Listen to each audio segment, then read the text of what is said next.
grass is getting greener out there this spring. So when I get started, we'd like to have everyone introduce themselves because we have a great crowd here today. So we can go around the table. Do we want to do pass a mic or just have everyone stand up? Stand up. Jackie will stand up. All right. Jackie Bonavita, Risk Management Administrator, City of Westminster. April Hansen, City County of Denver, with Westminster. I'm Carla Aldridge with Orchard Medical, Case Manager with Lisa Blount, Nurse Case Manager with Orchard, which is now the IMA. Michael Smith with Pinnacle Insurance.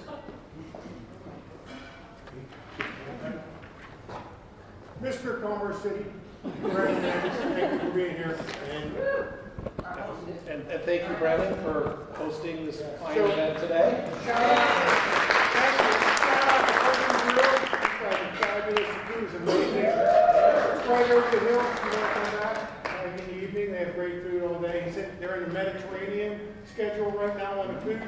But I'm pretty partial to the mahi fish tacos that'll come in the next episode. But anyway, thank you for being here. I'm also your conference sponsorship chair. Most of you are in. I don't know if you guys are, but we appreciate all the support. We're going back to Vail again.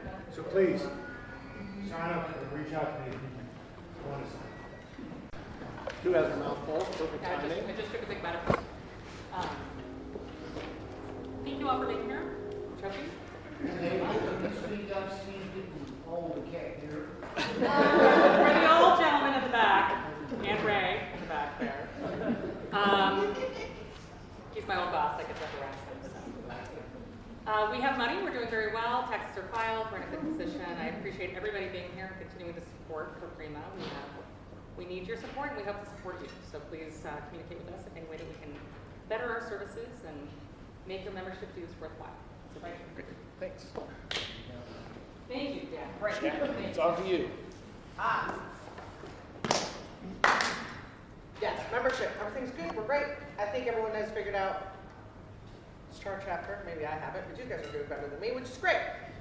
So yes, please continue to register and sign up for our meetings. So I purposely keep them on hold. I don't just pump them out because then, because of the every other month, I personally will forget. So I keep holding them off, so that's why you'll keep getting the announcements from me. I kind of push it towards the end. But so that I can get good counts, so that we can keep getting good food and making sure we have enough room for all our turnouts, which they'll tell you about our next meeting coming up as well. So please keep doing that.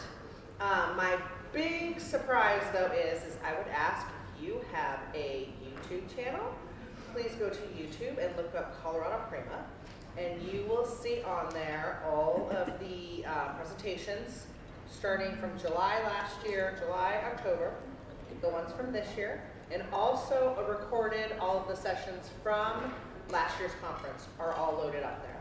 So I can't hold, Star Chapter can't hold them. They're too long and too big, so I had to start a YouTube channel.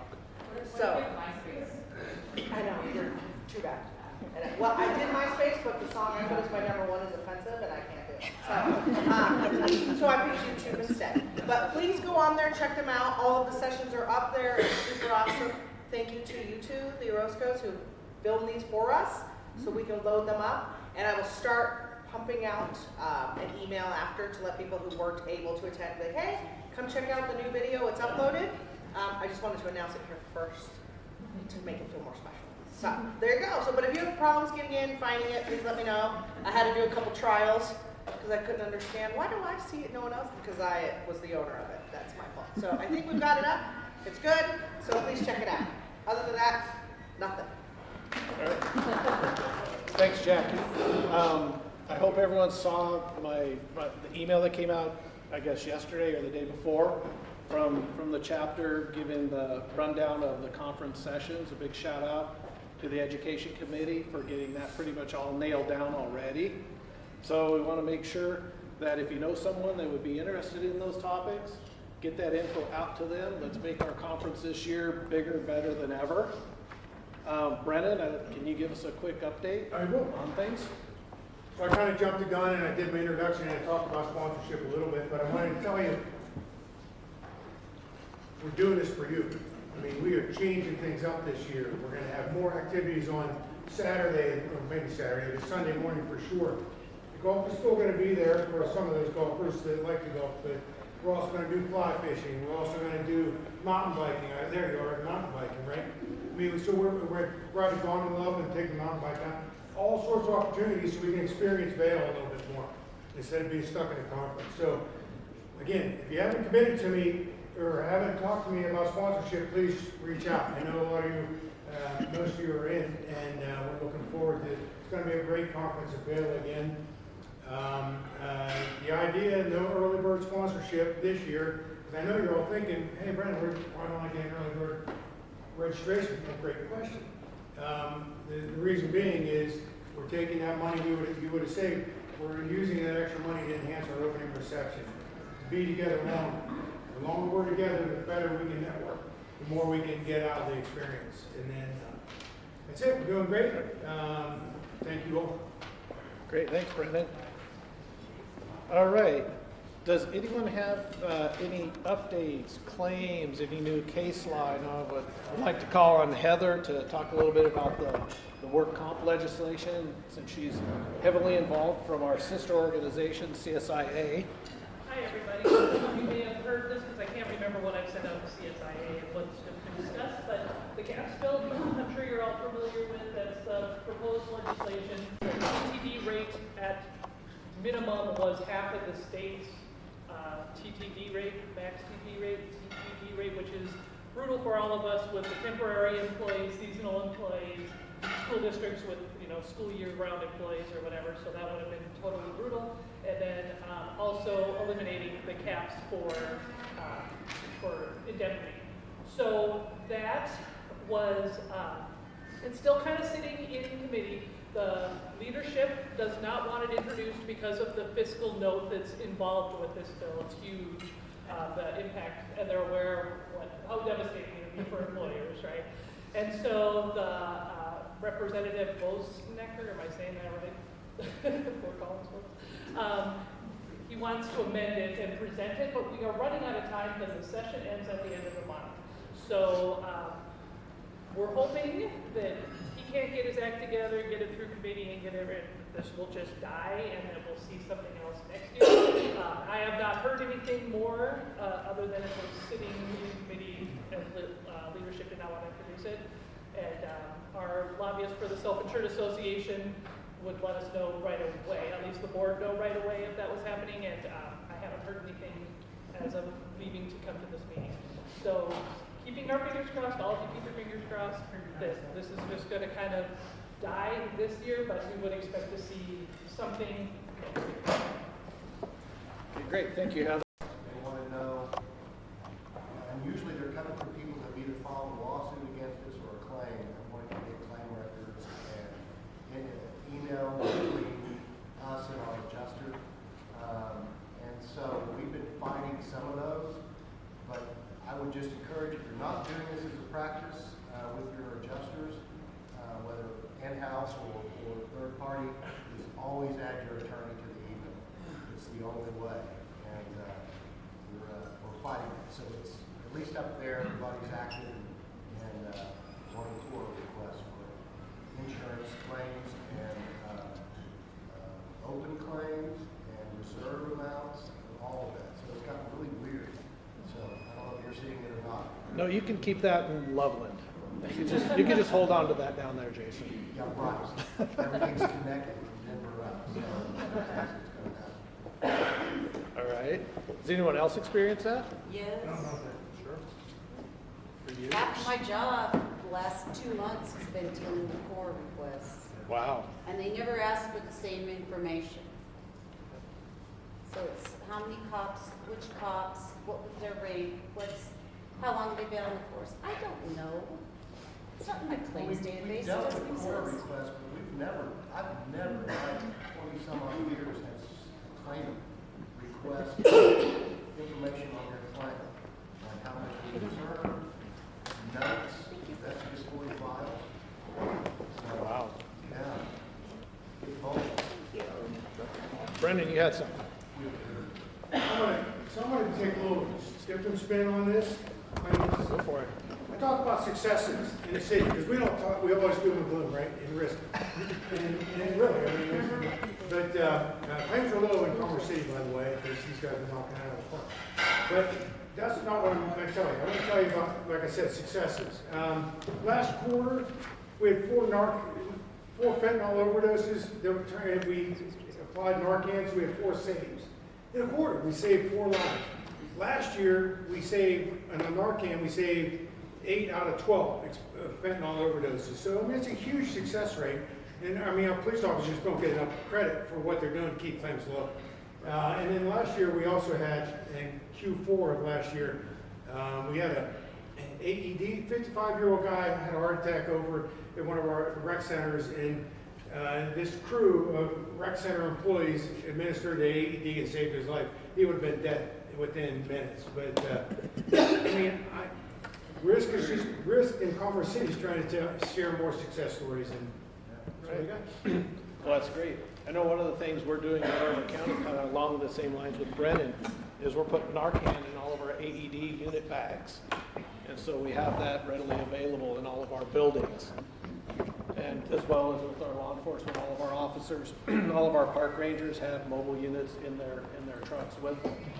So it's the way of the future, and it's a very useful tool to have. And I don't have statistics on successes, but I'm sure that we've had some, as big as our county is. So, anything else that anyone wants to share with the group? If not, we'll go ahead and get started with our educational session. I'd like to introduce Tim Fox.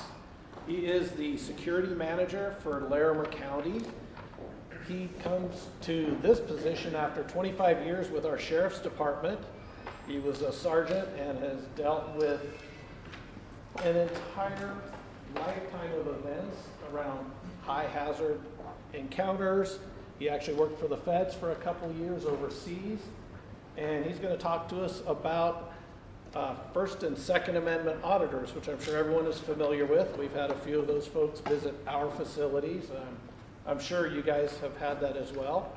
So with that, I'll turn it over to Tim for the presentation today. Thank you. Good afternoon, everyone. Is there anyone here that would prefer to talk about methamphetamine and fentanyl mitigation in public restrooms? Oh yeah, that's a topic for us too. No? Yeah, that's something we've been dealing with. I would much rather deal with the folks we're going to talk about today than with the fentanyl in the restroom. So, I spoke to a couple of folks when I first got here this morning, and I think there are probably some of us that have had, or some of you that have had similar experiences with some of these folks. I like to be I'm sort of an informal presenter. I prefer to not wait to the end for questions. If we're talking about something, there's a topic that we're on, and you have something, a situation that you've dealt with, or a specific question about that, whatever we're talking about at that moment, feel free to raise your hand or interject and let me know what that is.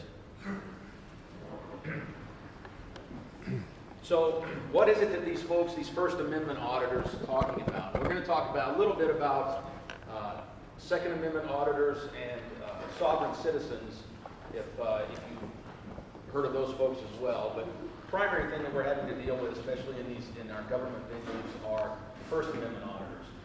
And what are they talking about? Well, the First Amendment, specifically the government making no law to abridge freedom of speech and freedom of the press.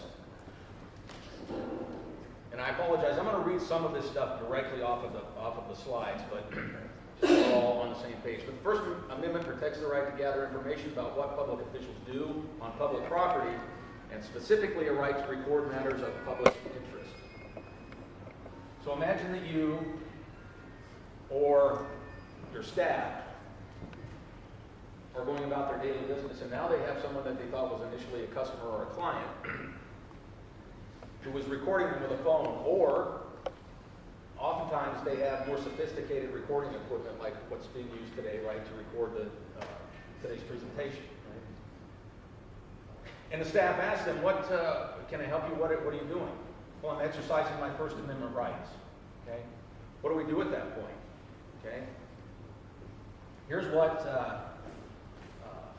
Oh, and I forgot to throw a thank you out to Natalie here. She worked with Robert and I. She put this presentation together, so thank you, Natalie. But here's where some of the legal precedents for what these people can do comes from. And again, I'm gonna read directly from the presentation. The legality of recording in public was first clearly established in the United States following the case of Guilt versus Gunneth, which confirmed that restricting a person's right to film in public would violate their First and Fourth Amendment rights, as the Seventh Circuit Federal Court of Appeals explained in this case, ACLU versus Alvarez. And this is a quote from the majority opinion. The act of making an audio or audio-visual recording is necessarily included within the First Amendment's guarantee of speech and press rights as a corollary of the right to disseminate the resulting recording. The right to publish or broadcast an audio or audio-visual recording would be insecure or largely ineffective if the antecedent act of making the recordings is wholly unprotected. And like it's highlighted there, as long as the auditor remains in a public place where they are legally allowed to be, they have the right to record in plain view, subject to time and place, right, and whatever restrictions we may be able to put in place.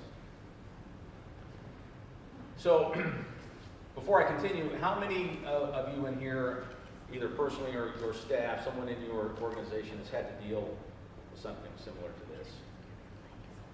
Okay? What is that? Maybe a fifth of everyone in here? And if you haven't, there's a good chance that you're going to. Okay? What do? Some of them may, like it says here, they may yell insults, derogatory language, vulgarities at police. These are the things that I usually had to deal with as a police officer, right? I dealt with this a lot with people wanting to film me when I had pulled them over for a traffic violation, or it was someone that was wanted for something that we knew who they were and we pulled them over, or we're serving a warrant in their house, whatever it happens to be, right? But what do we have to deal with in our facilities? What do we have to and what do we not have to? Put up.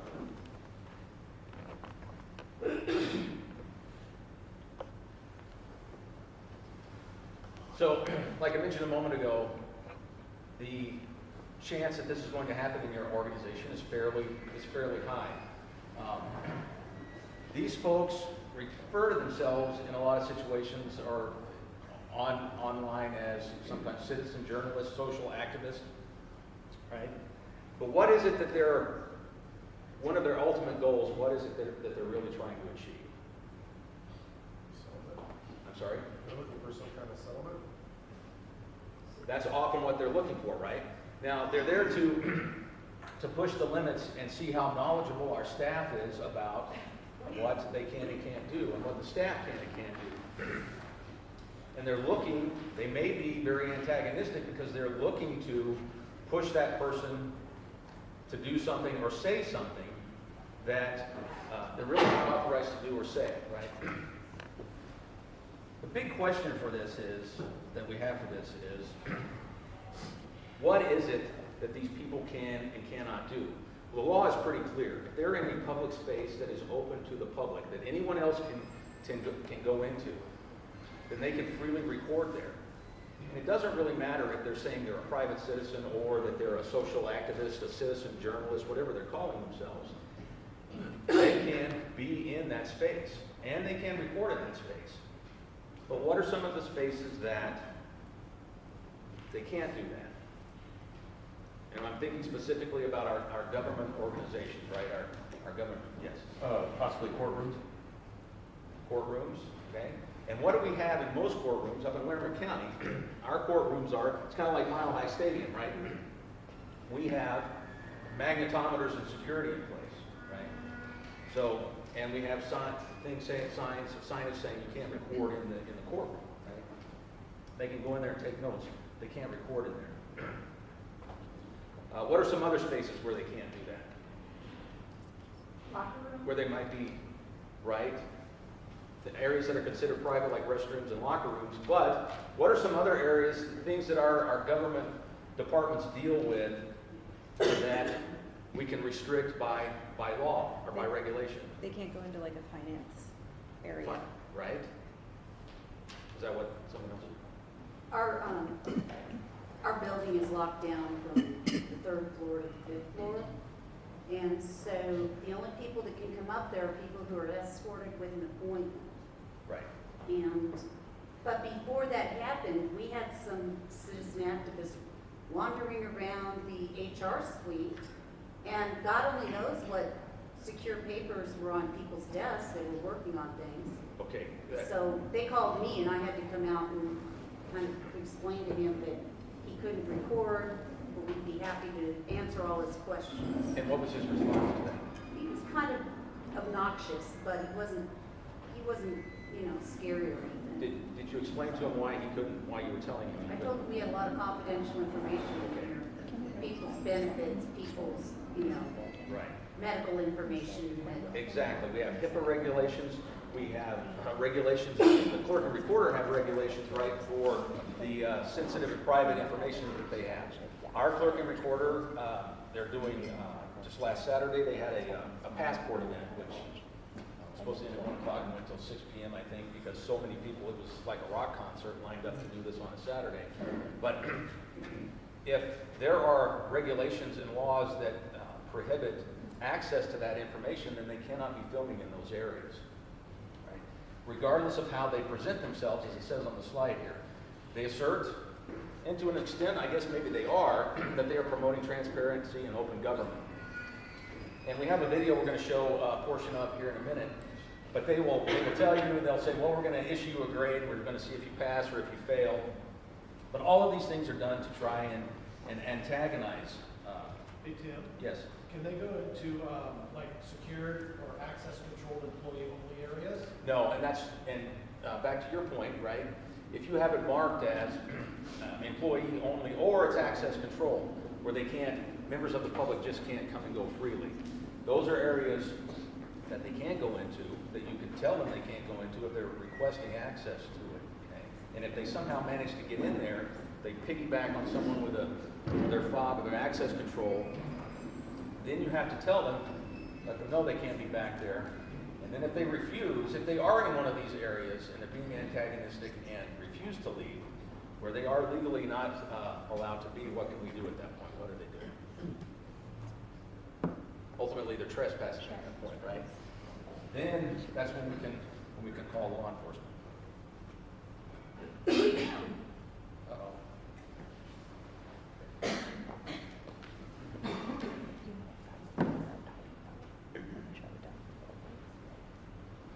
There we go. So I alluded to this a little bit.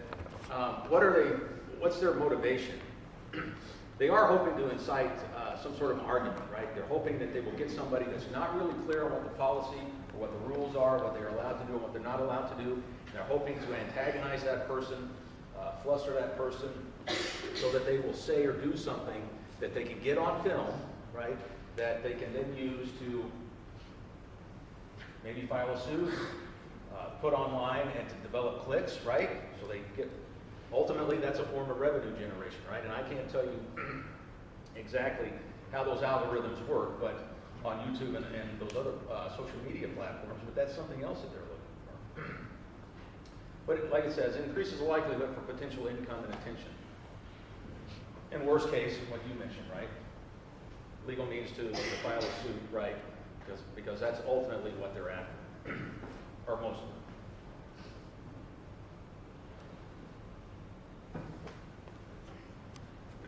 So,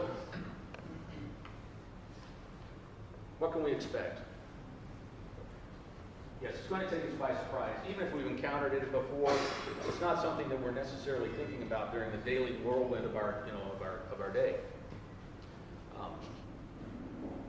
And that's what they're hoping for, right? Catching you off guard. But the thing to do and to train, to make sure that your staff understands and in your training and in your policy is to make sure that you treat these folks the same way you would treat any other client or customer that comes into the facility, right? Unless they step over that line, you treat them the same way. Okay? There were many times when I would, whether I was making an arrest or just interacting with someone, if they had a lot of folks, especially the last 5 years I was on the job, they wanted to video, and they were very clear about saying, I'm taking you. Now fortunately, we were very proactive at our agency. We had body worn cameras too, and I would just tell them, thank you, sir, for letting me know that. Just so you know, even though we don't have to inform each other, I'm recording you as well. When I would have them get out of the car, several times I would have them, I would just be as polite as I could, and they're filming, making sure that they keep their hands where I can see them, so I'm watching what they're doing, but tell them, okay, I'm going to pat you down for weapons, but what you can do is set your phone on the bumper there so it's pointing this way. We're going to stand right here, and I'll do my thing right here, and you can get it all on video. Okay? One of the things that you can do to disarm their tactic of surprise, intimidation, is to be cooperative. Treat them, like I said before, treat them like any other customer that comes in there. They're really not there for a service, but they are a member of the public. They do technically have a right to be there, so treat them the same way. Unless they do something that any other client that came in, if they stepped over that line, you would tell them to stop or ask them to leave. Give them the same courtesy, essentially. So, some of the things that they may do, right? Stonewall approach, they may refuse to answer questions. They hope, right, instead of being in your face and antagonistic, by just standing there and filming you and not saying anything, right, they're hoping to garner the same sort of response from you or your staff. They may be overly verbal, right? They are hoping, ultimately, that law enforcement will arrive. And some of them are hoping that law enforcement, the officers that arrive, might do the same thing that the civilian staff are doing in terms of overreacting, right? And telling them, you can't be here, you can't be recording. Again, unless it's marked, posted, or legally by law or by regulation, there's sensitive information that they cannot record or can't be around, right? They can record that. They're hoping that someone will try and tell them to do something that legally they can. All right, I feel like I'm talking a little fast. Are there any questions, or any other questions right now?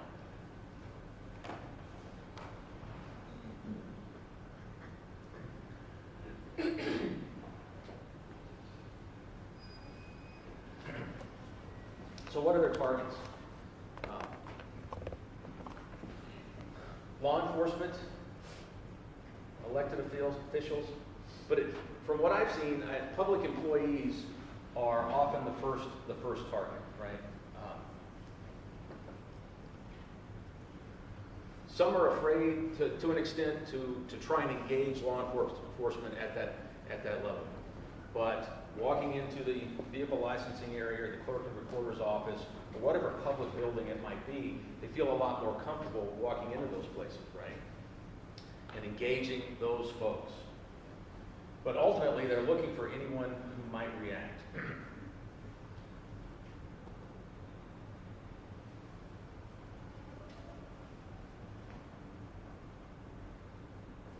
So, this is something we dealt with at the sheriff's office for many, many years, and it's still an issue, is where they can videotape, and outside as well. Can someone come up and videotape the inside of your car when it's parked outside at your place of work? Yeah, right? It's called, in law enforcement, we refer to it as plain view. If I walk by your car, right, it's not parked in your garage, right? And I walk by your car and I look in and I see the meth and the meth pipe. Okay? That gives me reasonable suspicion, right? It gives me reason to suspect that you might be, at the very least, using meth, if not using it. But yes, they can, right? And this gets a lot of law enforcement officers in trouble, right? Is that, like, you can't be filming my car. Well, they're right when they say, well, if they do pay taxes or property taxes, well, yeah, they do pay a portion of that, and it is parked in a public place, and it is a public vehicle, so yeah, actually they can take a video of it. Computer screens, desk cubicles, areas that are not positioned, like it says here, they're not positioned or barricaded in a manner to keep the public from being able to see it. Okay? We, in the clerk and recorder area, or the vehicle licensing area up in Larimer County, things sort of in a horseshoe shape. And once their number comes up, actually they're doing this primarily by appointment only now. After COVID, that was one of the few benefits of that, right? That you have to do most of that by appointment. You don't go in there until you're asked to come inside, and everything is facing away from where the public comes in, right? If things are facing towards the public,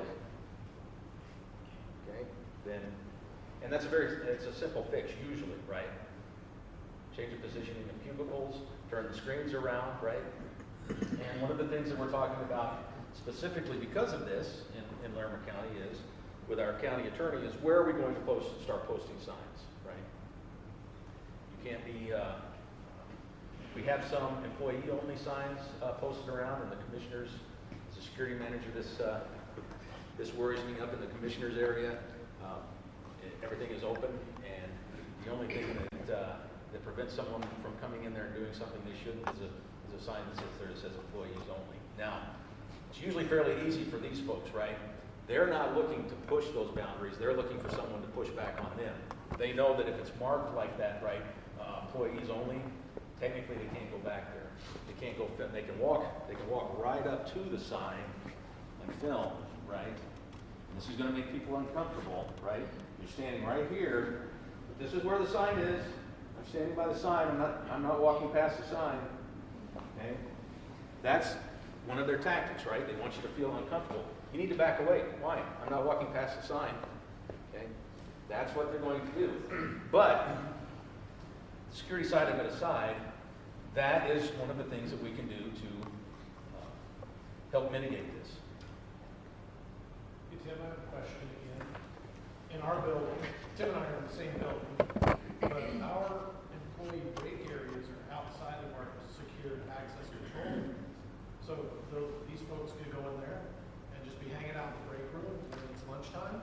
That's typically an employee area. Technically it is, right? And it's called an employee break room. Now, it may come to the point, right, this is one of those gray areas where, well, we know that that's an employee-only area, okay? But one of these folks might say, well, it's open to the public. There's nothing preventing me from coming in here. I walk down the hall. There's nothing that says employees only, and there's no sign. It says break room. It doesn't say employee break room. It just says break room, okay? And this is something that we've been talking with, again, with the county attorney, is some of these not public, but some of these conference rooms, these meeting rooms that we have around the county, pretty much in every building, every floor, right? It's a great system that we have. You can get online, you can reserve the room, you can set it up for your group to go and meet. Facilities will come and set it up however you want if you ask them to. But are those rooms locked when they're not in use, right? Now there's not a lot of information. There's really nothing for anybody to get film if they're in there, right? But what would they be after if they were to walk into one of those rooms while they're filming? They're hoping that someone will come up to them and say, hey, you can't be in here. Well, why not? There's no sign that says I can't. The door was unlocked. No one's in here, right? Now, this is the thing that came up when we were preparing this. One of the things came up preparing this and talking to the county attorney about where are we going to put signs, where do we need to put signs if your group is having a meeting in one of these conference rooms. Okay, the door is shut, right? This is a business meeting for that department, right? If someone comes in there, you can tell them, look, this is not a meeting that was posted, it's not open to the public. Okay? This is an internal meeting, we're discussing matters that aren't open to the public. You can ask them to leave at this point. Okay? I hope that answers your question. But that's where now they're trespassing, right? We're having a meeting, yes. I was just going to interject, while I was putting some of this together, I watched a lot of online videos and read a lot of reports and newspaper articles on those topics specifically, because it is a very gray area. And a lot of cases are being in favor of the sovereign citizens of those First Amendment auditors if it's a public space, like for instance, our break rooms, they were walking into conference rooms. If their doors are open and they are not labeled, they have a right to enter. Right. And that's what they're starting to find to do. Right. So, and that's why, like I mentioned, we're talking to our county attorney, where are we gonna start putting these signs? Because we are not in the habit, it is not our culture to lock break rooms and lock meeting rooms, right? A lot of folks will go by and they're like, okay, there's an ad hoc and impromptu meeting between myself and a couple other people. I'm like, nobody's in here right now, let's hop in here. We leave everything unlocked, we leave it open for everyone to use. Seems to me that rather than locking or putting electric fob access control on all of these doors, right? Seems to me that signage would be a lot easier, employee-only area, right? But that's what we're talking about. That's an easy way to mitigate some of this stuff, some of these things, some of these problems, and a lot less costly than running the electric and putting the fob on. So, I think I jumped around, got a little fast, got a little ahead of myself. I'm sorry. I got a question. Yes. You mentioned that they were allowed to film, like, I work at a police department, so they're allowed to film the inside of our officers' vehicles if it's in plain sight, correct? Yes.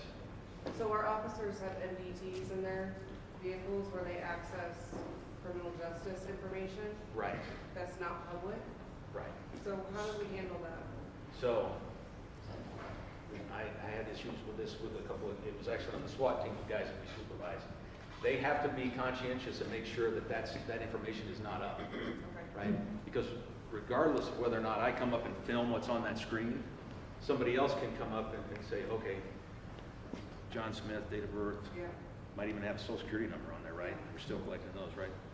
Here's the address, here's all this stuff. Okay, so that is a policy issue and that's a training issue for the officers, right? They can't leave that stuff up. Some of the agents, we've been arguing with our former employer, the sheriff's office, to put up a fenced area for employees and officers to park when they're at work.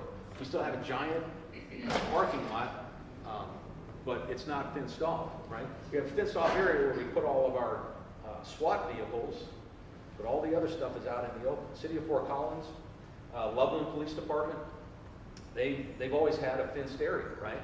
So it's a little easier. If somebody's in there filming the car, right? They're over the fence, they're trespassing, right? That's an easy, right? But to your question, that's a training and policy issue, right? So we're not allowed to say, like, that's not public information, you can't film it. If it's up. It is, but are your officers expected to just leave their MDTs open where? No, right? I mean, the expectation is not, but. And the way the courts look at that, doesn't matter if they're parked in the parking lot of the police department, unless it's fenced off. That parking spot is no different from a parking spot out here or on the street in front of your house. Okay. So we had take-home vehicles, right? I took the computer home, okay? If I left that thing in the car when it's parked out in front of my house and the computer's up, it's no different than if it were parked in front of the police department. Okay, limits, we mentioned this before, bathrooms, locker rooms, someone brought that up. Areas containing protected information, legally or by regulation, HIPAA, whatever it happens to be, the clerk and recorder, Driver's Privacy Protection Act, passport acceptance facilities, I mentioned that earlier, marriage licenses, those all have private personal information. Elections, right? Elections has to be open, but there are areas in there that you cannot film, the same as with these other areas. Documents with attorney-client privilege or documents subject to exemptions. We just fixed this at our county attorney's office 6 months or so ago, where everything is fob and access control, right? So you can't get into the area unless you've been invited or let in, or you have access to get inside. Even up to the administrative desk, right? Even to the secretary's desk. You can't get there even without access. And locked areas, courts.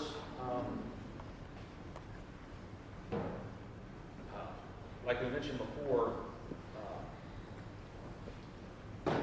I'm sorry, the magnetometers goes to Second Amendment auditors, right?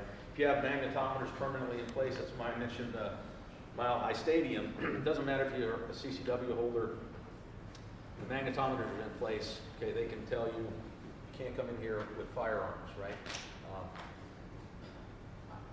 The judges can set recording restrictions in the courtroom, right?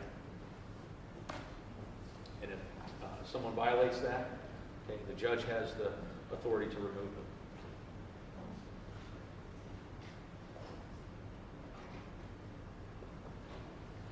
I want to ask about, I wonder if you've seen recently with kind of controversy with education, people trying to go into schools and document what's being taught in schools?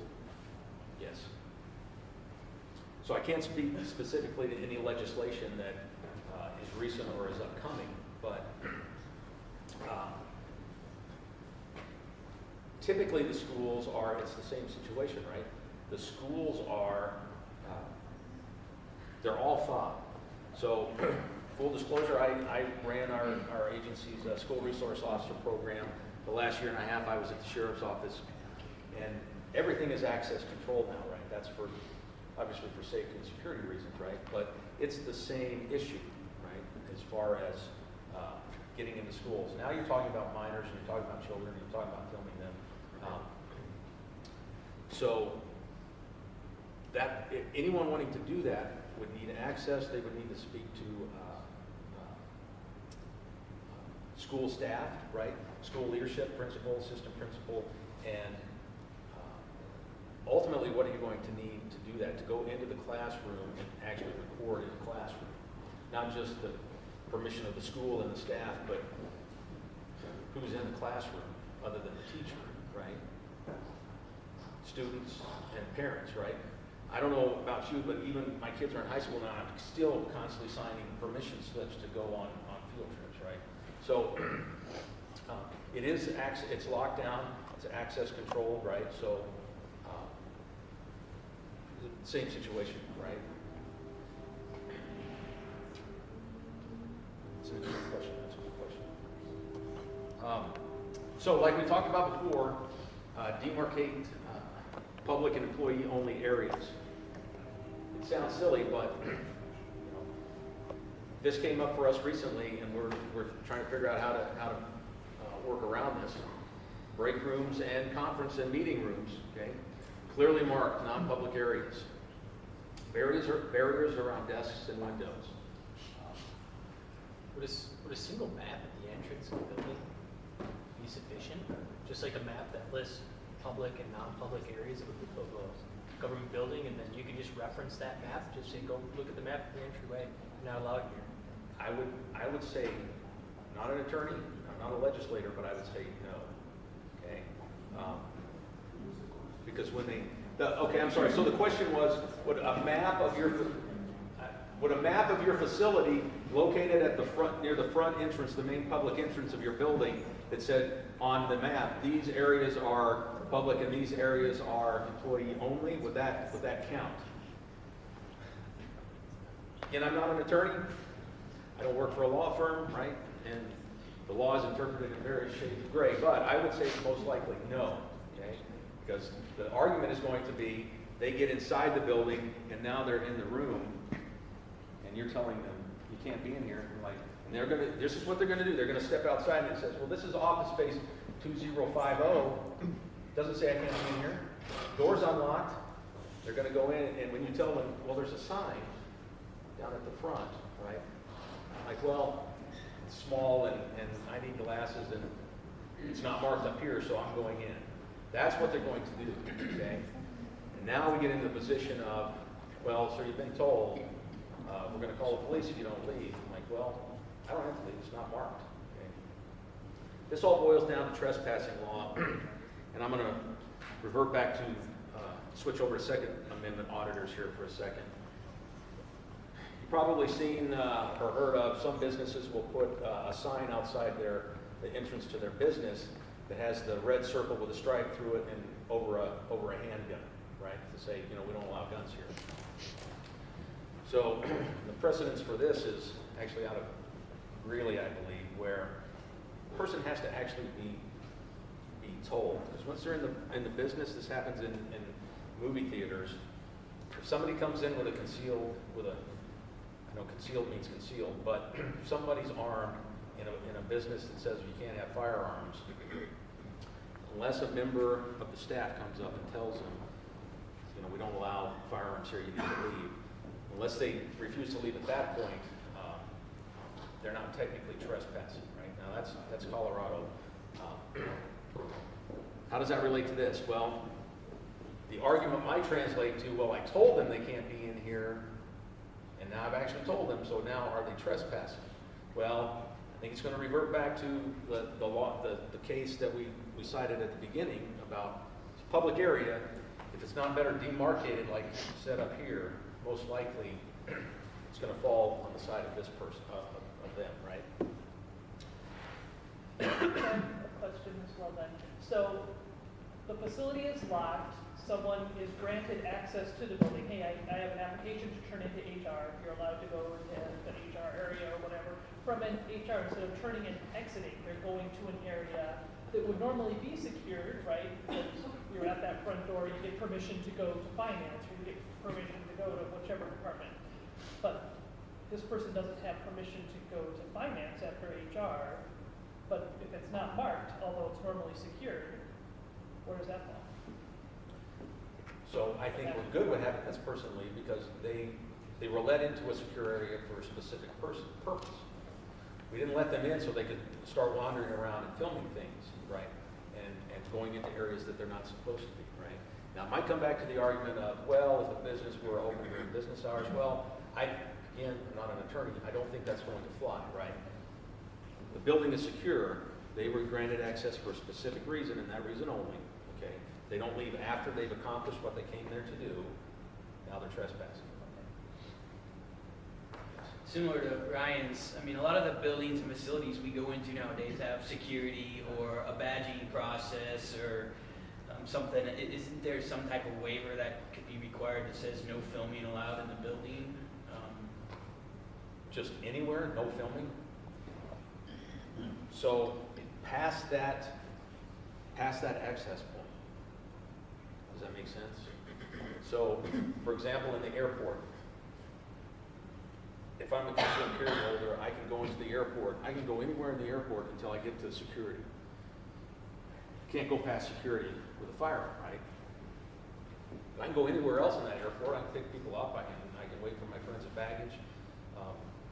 Everything else is good to go. If they can come into the lobby, like in the courthouse, you can come into the very front, right? Can't go past unless I go through the magnetometer, but at that point I can film, right? Now, if you put a sign on the outside of the building, right, it says no filming allowed inside. This is an interesting question. I don't know, Natalie, if you came across this at all in some of your research, but if you put a signage on the outside of the building, right, but it's open to the public, anybody can go in there, okay, you say no filming, you're going to have a reason to put up a sign. A lot of it is still in court cases right now, so there's a number of cases that are before the appeals relating to that. However, what they are finding more and more is it is a public area that you could walk into for any other reason and do any other thing in there. Not appointment, not HIPAA, not any of those things.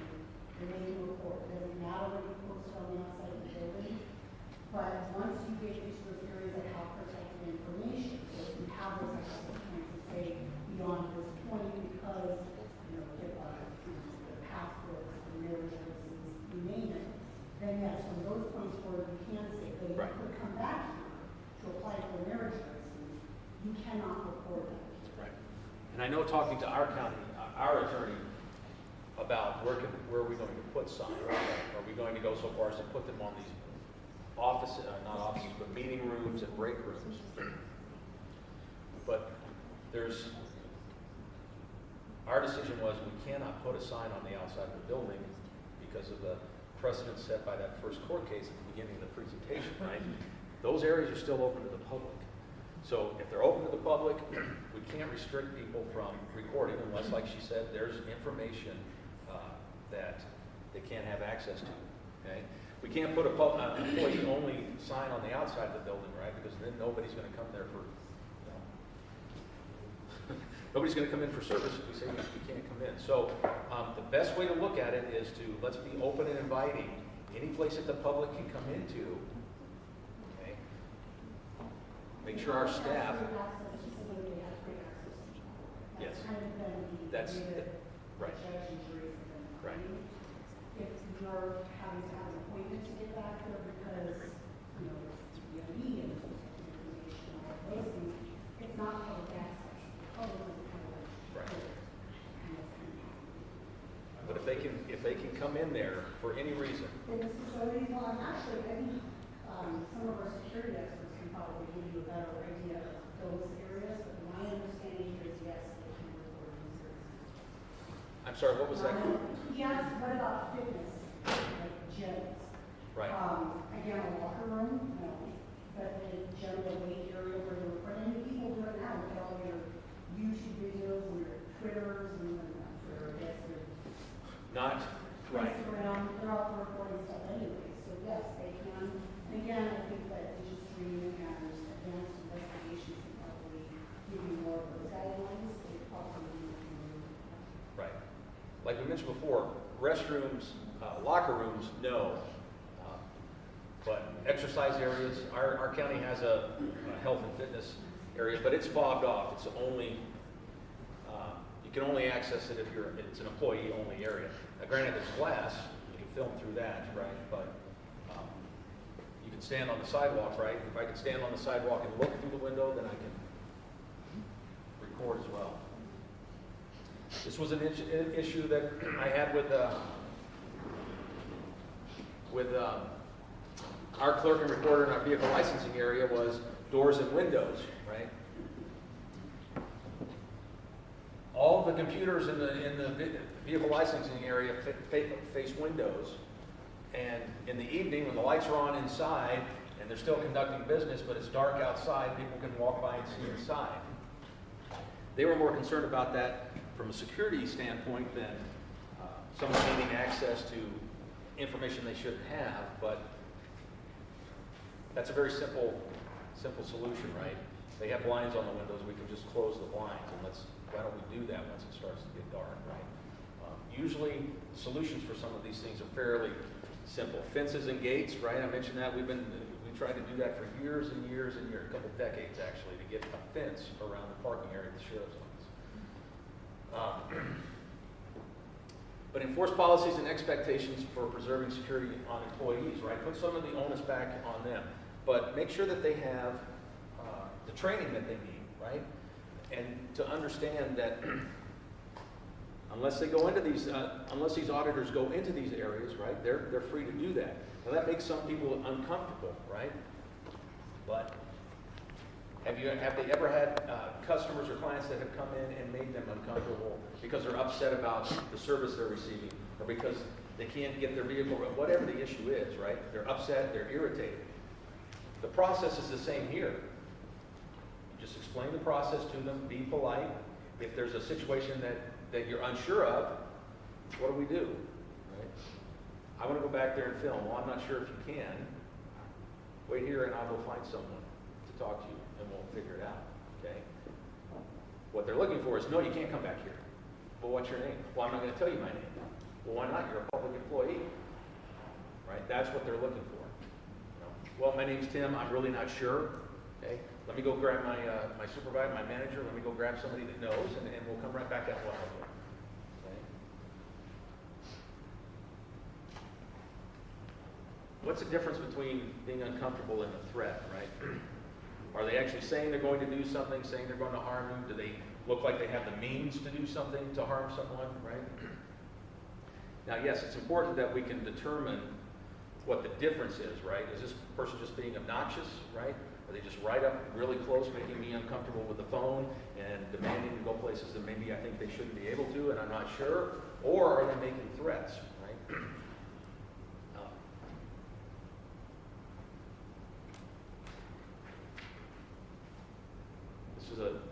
This is worded pretty well. Speaker intends through a statement to instill fear in the recipient, right?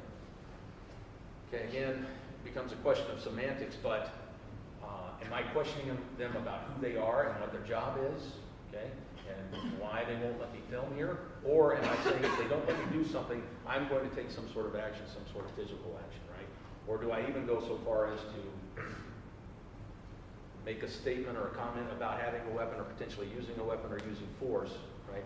That changes it completely, right? Now it is a threat, now it is a potential safety issue, now it's a direct call to law enforcement.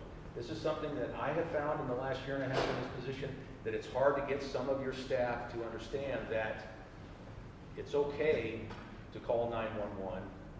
I don't need to get a supervisor if I feel threatened, if I feel that there's really a problem, not somebody that's asking my name with a camera, but making me feel threatened. Do I need to find a supervisor before I can call for help, right? All of our departments in several of our buildings, everyone has a radio that they can communicate to security with, right? Even getting them to use that sometimes is an issue. It even went so far in one of the departments where we had a client that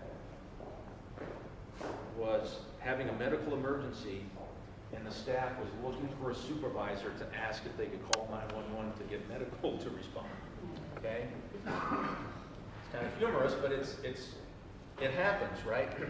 The way I describe it to these folks when I'm giving them some awareness training or active shooter training is, look, if you think, if your spidey sensors are going off and you're thinking in the back of your mind, I wonder if I should call 911, then yes, you should, right? But the guy with the camera, and this goes back to policy and training, the guy with the camera demanding to know your name and what your job is, and why can't he go in the area where it says employees only, that person is not a threat, they're an annoyance. They're an irritation, okay? But they're no different than any other client that comes in there that has a problem because they've been in 3 times in the last month and they don't bring in the necessary information to get the plates for their vehicle, and they're angry. Still the same thing, right? You got to give them good customer service.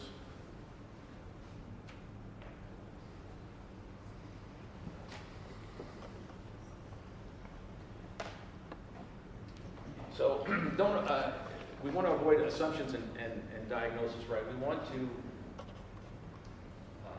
the last thing we want to do is give them false information, right?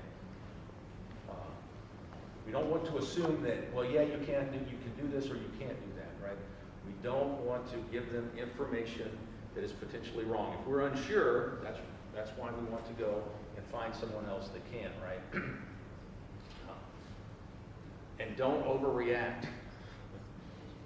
That's what they're looking for, right? Bad information and overreaction, okay?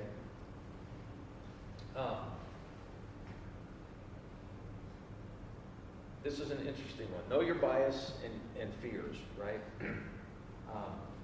This can mean so many different things about the folks that come in and how we interact with them, but what is it that we're concerned that they might do or they might want? What is it that, and we just mentioned this in the previous slide, what is it that we're concerned or afraid of oftentimes when we're dealing with questions or people that are throwing things at us that we're not necessarily ready for, right? We're afraid of giving wrong information, so we might give something and I'll tell them something, they're like, okay, maybe this will make the person stop, right? We give them bad information, right? Be aware of tone, okay, all of these things, again, treat them like any other customer, right? Okay? They want you to become angry. They want you to raise your voice. They want you to tell them, like I mentioned, I know I sound like a broken record, but they want you to tell them something that is inaccurate. Am I running along here, Jen?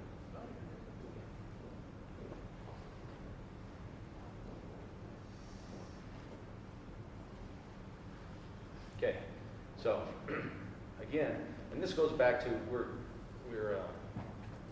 rehashing a little bit of this, but it goes back to making sure the staff is trained and the policy is clear, right? We don't want to challenge them in areas that are open, again, to the public, right? More customer service. Ask if you can assist them, right? Don't stop them. You may interrupt them and ask them, if there's a specific area they're looking for, is there some specific information that they might want? How can you help facilitate, but getting them letting them film whatever it is that they might want to film, which ultimately is an overreaction, right? Is it's something that can get them time on social media. But go about your business as usual. Answer their questions, right? That any other customer might ask that you would answer, right? And again, like I mentioned before, if you're unsure, uncomfortable, or your employees are unsure, they need to get assistance, right? From somebody that can help them out. Now, we don't have to disregard other customers, right? We don't have to push other people off to the side. It is more than reasonable to ask them to stand to the side while you deal with other customers or deal with other business, right? Sir, you can stand over there and film all you want, but I need to deal with these other customers. We have other business that we conduct. Unless there's something specific I need to help you with or that you would like, feel free to run your camera. I'm going to help these folks. Okay? Yes. Now, whatever your agencies, whatever your policy is, or whoever you're going to report to, you need to report it. It needs to be documented, right? Yeah. Under no circumstances should we try to confiscate, block videos, even try and take things. We don't. We want to avoid physical contact of any kind, right? And again, if they think for any reason there might be something unsafe about the interaction, call 911. Right? Yeah, if there's anything I can harp on enough, it's that. Right? People being afraid. Every week, even now, after almost 2 years in this job, every week I hear things that, well, I didn't hear about that. What happened? Did you call the police? Well, no, we weren't really sure. We weren't really sure. Okay. Yeah, somebody urinating in the bushes, threatening everyone that tells them they need to leave. That might be a reason to call law enforcement. Okay. Yes. Question. Getting back to the point where if you're dealing with a customer and you tell the auditor to go off to the side, and he's filming in our case, a county employee, as well as a private citizen customer, what rights does that private citizen have to tell the guy to buzz off? Okay, this is an interesting question, right? We are in a public space that anybody can be filmed in. Where is the other customer, the other client?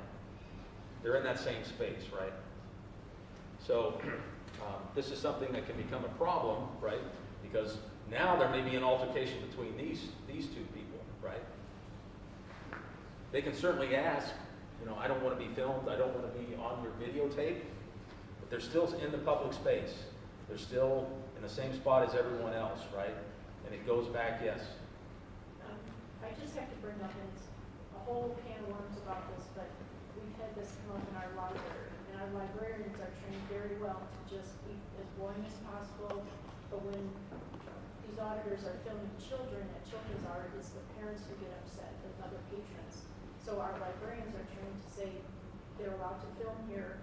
If you're uncomfortable, you might want to come back another day. So it has come up with between patrons and the auditor, and the librarians are trained to just suggest to the patron, maybe you and your child want to come back another day. Right, and that's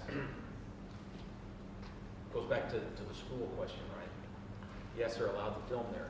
Do they have nefarious reasons probably for coming in there and doing what they're doing? Probably, right? But unless they do something post video, right? You're telling your employees to do what legally they're supposed to do, right? Now it becomes a parental issue. Okay, this person's allowed to do this. I wouldn't want my kids being filmed, right? So I'm going to go somewhere else, right? Because the law is what it is, right? So, yeah, that's an unfortunate one. And it's something that we might have to deal with, right? Is that interaction between the regular customers and these folks, right? These customers don't want to be filmed, right? But it goes back to that first case law. They can film in that space. And if you look on YouTube and you watch those videos, these auditors are looking for the public's reaction as well. They will sit there and talk and ridicule and highlight them in their video reels the same way they go to public servants. They would prefer that a member of a government agency do something like push them or tell them, get out of my face, and make some sort of physical contact. But they'll take it from the public as well, right? The payoff may not be as big. Yes? For clarification purposes, what is the line between what they are doing with the mocking, ridiculing, and how harassment's legally defined under protection with EEOC. Does that make sense? Like, Right, so, so here's, I don't remember it verbatim, but disorderly conduct is where I engage in activity and language that is designed to generate not just a verbal response, but a violent response, right? So if I'm acting and speaking in a way that's trying to get someone to do something to create a disturbance, that's considered disorderly conduct, right? We're going to watch a video of how these folks act here in a minute, and it's mostly just trying to get a response from you. They may, usually the questions they're asking are not violent in nature. You know, you need to tell me, let me back there, or, you know, I'm going to do something violent, right? Hit, punch, kick, whatever it is, right? That's not what they're doing. They're trying to get a verbal response. And they might want a physical response, right? But unless they're doing something, speaking in a way to get you to a position where you're going to, using violent, profane language, those kinds of things, right? That's when it starts getting into the possibility of disorderly conduct. And when they're being profane and potentially violent or making comments that's trying to gain a potentially violent reaction, that's when, okay, this person's getting out of control. Now I'm on the phone to 911, right? But harassment, that's a very difficult one, okay? And in our state, harassment also involves, it's also a form of physical contact. As long as there's no pain or injury involved, in the state of Colorado, harassment involves, if I were to come up and push someone or make physical contact and they didn't want that, that's harassment in this state. So it's difficult to push harassment from just a verbal interaction, right? Now, if I'm making threats, speaking around the law a little bit here, but if I'm making threats and you think I'm serious about my threats, physical threats, now that's menacing, okay? And now, again, that's a call to law enforcement, right? If you don't let me back there, I'm going to do something violent, I threaten to do something violent, that's menacing. But if you think I'm serious about it, then that's when we call, right? I hope that answers your question. Yeah. sort of, but that's okay. What rights does the other party have if it does escalate to that menacing? The auditor? No, if the auditor escalates to the menacing, what rights does the other individual, assuming they're not a government employee? Either one, and it doesn't matter if they're an employee or not. If they're making threats, physical threats, then that's a call to law enforcement. That's typically an arrest. Yeah. If they're making physical threats, and back to that slide about the difference between threats and an annoyance, essentially, right? There's a big difference. And if you're uncertain, if you're starting to feel uncomfortable, not because you're not sure where this person can go or can't go, but you're feeling uncomfortable because of the statements they're making, the way they're speaking, the things they're saying, don't hesitate to call, call law enforcement. And we just throw this out here before I move to the next slide.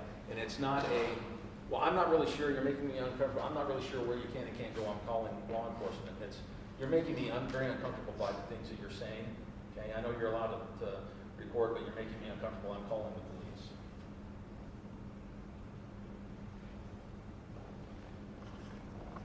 Now, this is a pretty benign, this is the ideal way that we would want to deal with some of these First Amendment auditors, is how the staff in this video reacts.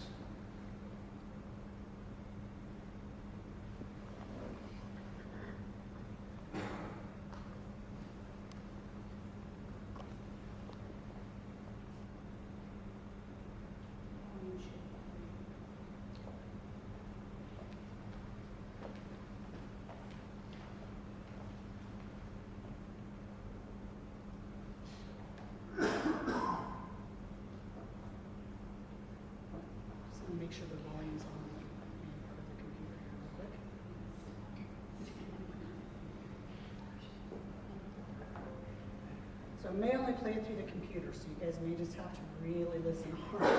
Because it's not wanting to play it through the HDMI key. Yeah, that might. Yeah, where's the mic? Good mic up to Yeah, that's.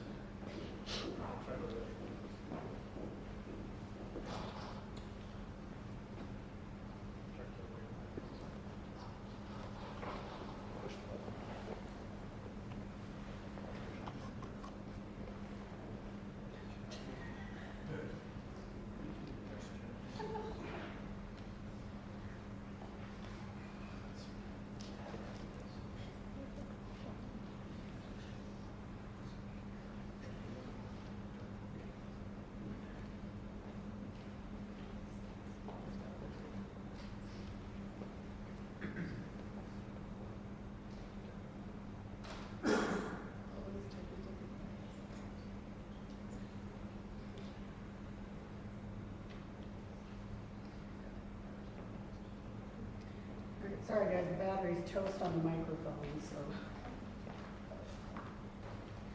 I just want to skip past this one. Well, this is too bad because this video is essentially the ideal way to deal with these folks, right? The staff was very friendly and helpful. You know, good morning. You know, I'm Sue.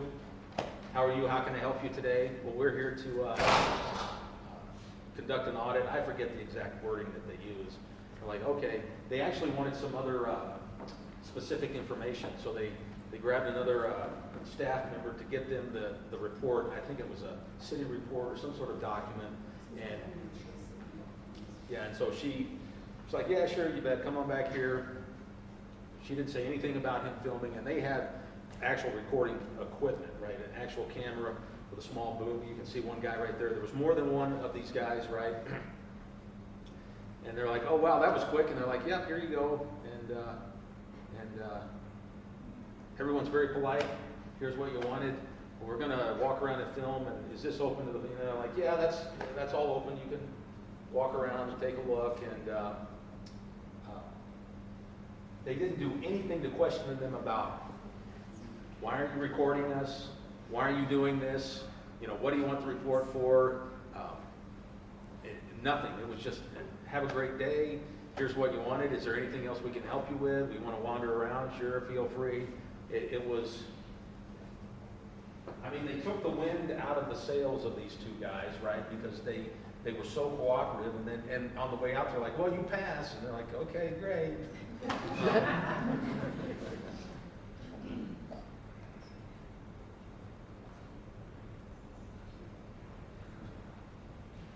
So, yeah, it's too bad that they didn't, because they weren't being, it wasn't a false, they weren't being falsely friendly, if that makes sense, right? They were just being genuine. Treating these guys, even though they're an annoyance, treating them like they would anybody else that came in there for help and to ask questions. And it took the wind out of their sails. They're like, well, shoot, well, let's take some video of the pictures on the wall, and let's go in here, and okay, well. And finally they just left because there's nobody telling them they can't be doing what they're doing, right? So they're like, okay, well, we'll move on to the next one. So, Second Amendment, sorry. Okay, all right. All right, so Second Amendment auditors, constitutional carry. Who knows, in the state of Colorado,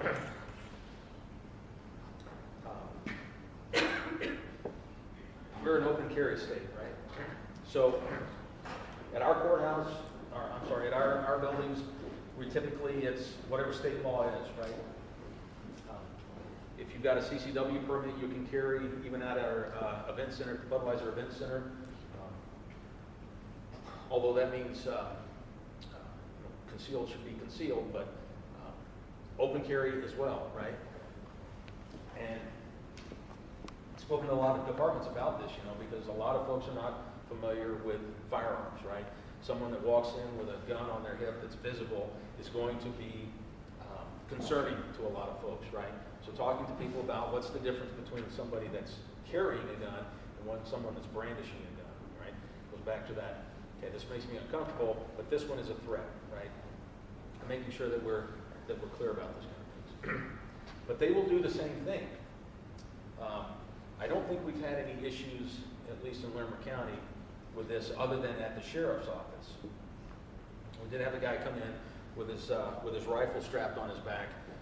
And the lobby, the public entrance to the sheriff's office, we have folks armed deputies in uniform behind the desk there, constantly doing fingerprints and men checks and those kinds of things, right? So it's the same thing. Anybody can walk in there and you can come in and videotape, right?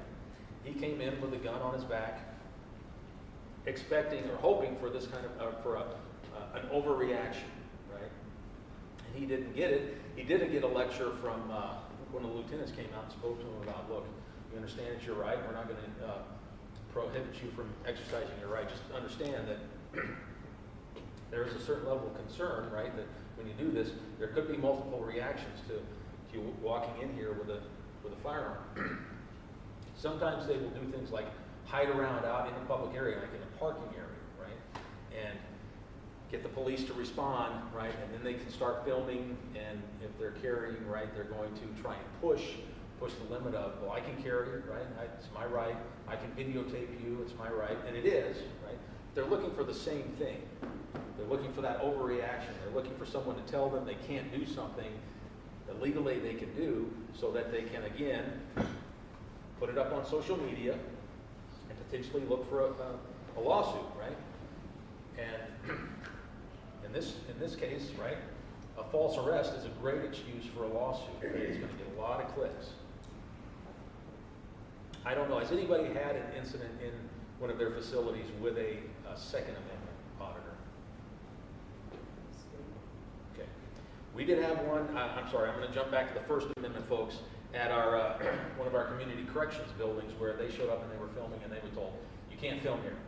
They were outside filming the building. Like, well, why can't we film here? There's a sidewalk, right? That was a failing rate, right? I don't believe there was any legal action taken over that, but there was a lot of, it drew a lot of attention, right? But again, it goes back to policy and training, right? Making sure that your staff is clear on what they can and can't do. So this one, they are not looking for, and we're not talking about sovereign citizens, just these Second Amendment auditors. They're not looking for a gunfight. They're looking for someone to push them and press them and be antagonistic, and maybe even law enforcement to push them to the point where they make an arrest, right? They're not typically there to be a threat or a danger, but they're going to do the same thing. They're going to be antagonistic and look for you to tell them that they can't do something that legally they can't. From my research doing this, what the discussion has been, as more and more individuals are being educated in First Amendment rights, and people are not getting those responses that these auditors are looking for, they are beginning to move towards the Second Amendment because they know, especially in light of the number of public shootings that we've had, people are going to be more uncomfortable and jump to that immediate, you can't be doing this response. And so they're going to be trying to elicit those responses in those public areas by working to do those things. And like I mentioned, most people are going to be, their level of anxiety compared to a person that's there with recording them, to a person that's recording with a firearm that's visible, right? That anxiety level is going to go up. Natalie mentioned, that's what they're looking for. They want that response. They want to make people nervous. Yes, sir. Tim, what if you have signs that say no firearms allowed in the building? We've got some of those around town. Right. You have to be ready to tell the person, right? It has to be communicated. It does. It does. There's precedent in Colorado where you need to tell them, right? And that's when you can take legal action. That's when you can say, okay, sir, you may not have noticed a sign out front. We don't allow firearms in the building, so we're going to need to ask you to lock it up in your car, return your car and lock it up before you come back in. If they refuse to comply at that point, now they're trespassing. Right now, the police can come out and begin a criminal investigation on that. That being said, there is still legislation, and there's some that are again in the Court of Appeals right now over that exact thing. Just because you post it does not mean that they cannot carry them. You have to make sure that you are aware of what the law states where they can and cannot carry. So just because we want to post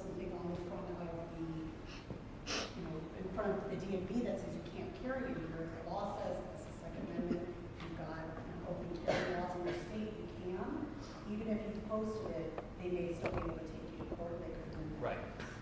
Even though law enforcement is going to show up, you're gonna tell them, look, we have it posted, and we asked them to leave and they refused. Even if law enforcement confiscates the firearm and charges them with trespassing, she's right, there's probably still a good chance that there's gonna be legal action that follows that up. All right, again, stay calm, make sure the staff knows how to handle simple questions, right? We treat them like any other customer, right? Any other client, any other customer. Know what you don't know, right? Okay, I'm not sure about that. I'm gonna find someone that can answer your question, sir. We wanna help you. I'll be right back. Ignore challenging questions, right? Again, you don't know, tell them you don't know. Look, I wanna help you. I'm not sure, but I'm gonna grab somebody that can, okay? And again, make sure staff understands that it's never, if they feel uncomfortable, if they're thinking in the back of their mind that they might need to call 911, they should call 911, okay? Even if law enforcement shows up and says, look, there's really no problem here, there's nothing we can do, okay, that's fine. They'll go on to the next one, right? Okay? Again, often, even though they say they're there to support and uphold the Constitution, right? It's usually that this is what they're looking for, right? It's a money-making venture. If we can stay calm and not confront them, that's the best way to diffuse them. Again, I wish you could have seen that video because these guys didn't know what to do. They're like, okay, well, thank you. Okay, well, I guess we'll go. Wrongful detainment suit. 41,000, is it? So Natalie, is that an average or was that from a specific? That was an actual court case down in Colorado Springs. That was the actual amount for that time. Okay. So I can't imagine that it couldn't be much more than that also. I mean, that it wouldn't be, doesn't have the potential to be quite a bit more than that as well. Okay. All right, well, thank you everyone for staying awake. Who has any other questions, or does anyone have an actual event that they dealt with that they'd like to share before I wrap it up? Yes. So you were talking about the parking lot with the sheriff. We actually had that about 2 months after I started Fort Lupton, where they walked through our police department's parking lot. It was not fenced in, not gated. They were trying to get a fence approved through the council, and a First Amendment audit group came through, and that same thing happened where we had signs up that said authorized vehicles only, but nothing that said anything about personnel. So they were allowed to go and film into the vehicle windows, all that. Now we have a fence up. We're still waiting on the gate, but we have a fence up now. And that incident kind of pushed council to finally approve it. So it did happen, and it was interesting because I happened to be at the police department that day. So. Right. Well, congratulations on getting the fence. I know, it's wonderful. Denver County Sheriff's Big and Office white. still does not have one. Wow.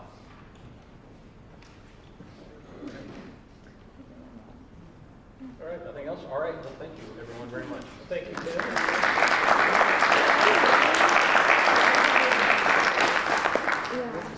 All right, just a quick reminder, our next meeting will be on June 15th at City of Westminster. It'll be at the City Hall. We don't have the rec center, so it's at a different location in Westminster. So just make sure to check the address when the meeting notice comes out. And that's it. Thank you everyone for coming. It was a great time today. We will send out a copy of all the slides to everybody, as well as there are some resources that were in there that we just didn't post up here that will have some additional information that everybody can kind of follow up on. The videos as well. We'll send the links to those so people can see the videos. And the presentation will be posted online soon. So, great. Thanks everyone for coming. We'll see you in June.